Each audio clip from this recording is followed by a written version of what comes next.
Hello guys, magandang araw. So continue tayo guys.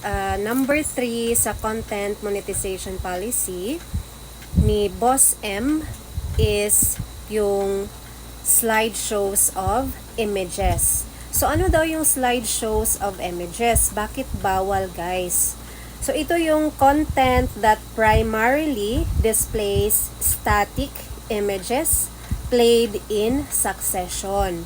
So, meaning to say, yung static images, 'di ba, yung hindi gumagalaw na mga pictures natin, pag in-upload mo daw yun siya, guys, tapos nilagyan mo lang siya ng audio, tapos kinonvert mo into video, tapos succession means sunod-sunod, guys.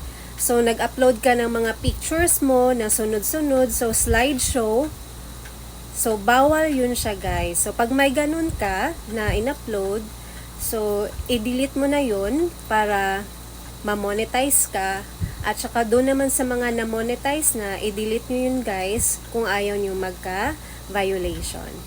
Thank you for watching!